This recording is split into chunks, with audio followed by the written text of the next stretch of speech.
আমাদের সুন্দরবনের মানুষ জল জঙ্গলে ভরা সুন্দরবন, বাদাবন ঘেরা সুন্দরবন, প্রত্যেক বছর প্রাকৃতিক বিপর্যয়কে মাথায় করে নিয়ে আমাদেরকে চলতে হয়।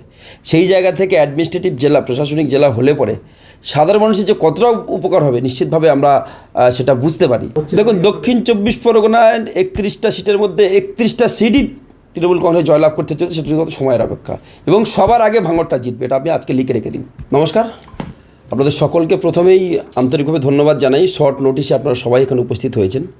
আপনারা কিছুক্ষণ আগে আমাদের প্রিয় নেত্রী মমতা বন্দ্যোপাধ্যায়, আপনারা সবাই নিশ্চিতভাবে দেখেছেন, মিনাকার যে সভা ছিল সেই সভা থেকে আমাদের বহুদিনের আকাঙ্ক্ষিত যে বিষয়, বিশেষ করে আমরা সুন্দরবন অঞ্চলের যারা মানুষ আছি তাদের সকলের দীর্ঘদিনের একটা আশা যে আমাদের সুন্দরবনকে একটা অ্যাডমিনিস্ট্রেটিভ জেলা হিসেবে ঘোষণা করা হোক, প্রশাসনিক জেলা হিসেবে ঘোষণা করা হোক।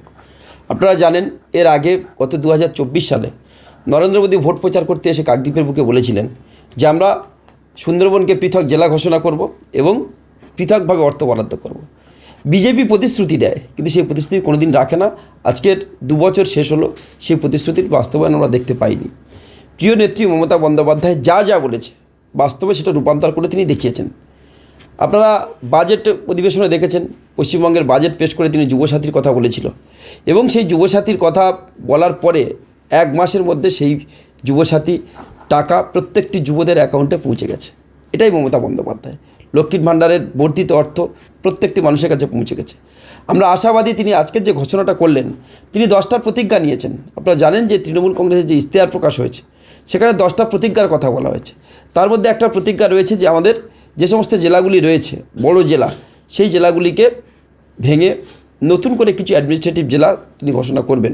7টি জেলার কথা তিনি বলেছিলেন এবং আজকে আমরা অত্যন্ত আনন্দিত এবং আমরা প্রিয় নেত্রীকে ধন্যবাদ, কৃতজ্ঞতা জানাই যে কিছুক্ষণ আগে তিনি বলেছেন যে 7টি নতুন জেলা হবে তার মধ্যে সুন্দরবন জেলাকে অগ্রাধিকারের ভিত্তিতে তিনি রাখছেন এবং ইতিমধ্যে সেই সুন্দরবন জেলা অ্যাডমিনিস্ট্রেটিভ জেলা ঘোষণা করার যা যা কাজ, সে কাজও তিনি প্রশাসনিক লেভেলে শুরু করিয়েছেন। আমাদের সুন্দরবনের মানুষ জল জঙ্গলে ভরা সুন্দরবন, বাদাবন ঘেরা সুন্দরবন, প্রত্যেক বছর প্রাকৃতিক বিপর্যয়কে মাথায় করে নিয়ে আমাদেরকে চলতে হয়। সেই জায়গা থেকে অ্যাডমিনিস্ট্রেটিভ জেলা, প্রশাসনিক জেলা হলে পরে সাধারণ মানুষের যে কতটা উপকার হবে নিশ্চিতভাবে আমরা সেটা বুঝতে পারি। সেই জায়গা থেকে মানুষ মুখিয়েছিল, বহুদিন ধরে আমাদের দাবি ছিল, সেই দাবি পূরণ হতে চলেছে। আমরা কৃতজ্ঞতা জানাই, ধন্যবাদ জানাই মমতা বন্দ্যোপাধ্যায় আমাদের প্রিয় নেত্রীকে। আজকের আপনারা সবাই জানেন, একদিকে ক্যানিং, গোসাবা, বাসন্তী, একদিকে সাগর, পাথর, নামখানা, কাকদ্বীপের মতো বিস্তীর্ণ এলাকা, মৌসুমী দ্বীপের মতো একটা এলাকা, ঘোড়ামারা দ্বীপের মতো এলাকা।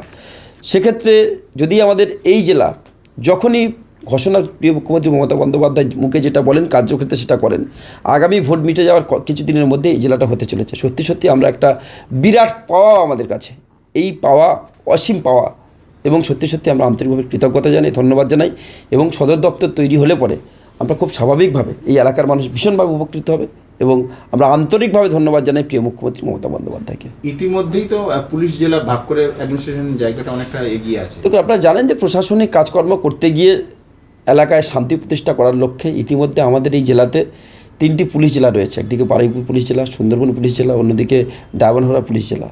সেই জায়গা থেকে সুন্দরবনের মধ্যে বারুইপুর পুলিশ জেলার কিছুটা অংশ পড়ে এবং সুন্দরবন পুলিশ জেলার মধ্যে পুরো অংশটাই সুন্দরবনের মধ্যে পড়ে।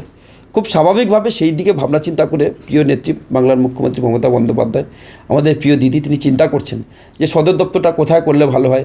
একদিকে একেবারে এক প্রান্তে রয়েছে ক্যানিং, গোসাবা, বাসন্তী, অন্য প্রান্তে রয়েছে সাগর, পাথর, নামখানা, মাঝখানে রায়দিঘি রয়েছে, মন্দিরবাজার আছে, জয়নগর, কুলতলির একটা অংশ রয়েছে।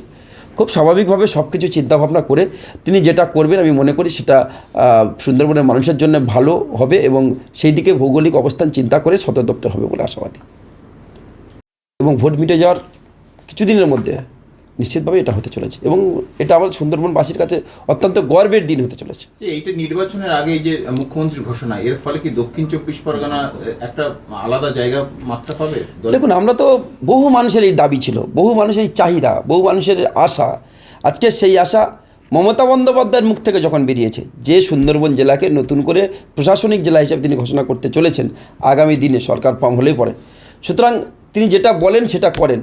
আমরা সত্যি সত্যি একটা আশাবাদী এবং বিশেষ করে সুন্দরবনের মানুষ, সুন্দরবনের যে কটি সিট রয়েছে, বিশেষ করে 14খানা বিধানসভা সিট আছে, এই 14খানা সিট তৃণমূল কংগ্রেসের ছিল এবং আজকের দিনে দাঁড়িয়ে আমি এটুকু দায়িত্ব নিয়ে বলতে পারি, যেখানে প্রিয় মুখ্যমন্ত্রী মমতা বন্দ্যোপাধ্যায় উত্তর 24 পরগনা মিনাকা থেকে ঘোষণা করেছে, মিনাকার 9টি ব্লক রয়েছে আমাদের মধ্যে এই সুন্দরবনের আওতায়, একদিকে ওদিকে 9টি ব্লক আর এদিকে 19টি ব্লক রয়েছে সাংগঠনিকভাবে আমাদের, সব মিলিয়ে সুন্দরবনের যেভাবে তিনি আজকের যে বার্তা দিলেন সেই বার্তার উপর ভিত্তি করে আগামী দিন সুন্দরবনে বিজেপি শূন্য হতে চলেছে।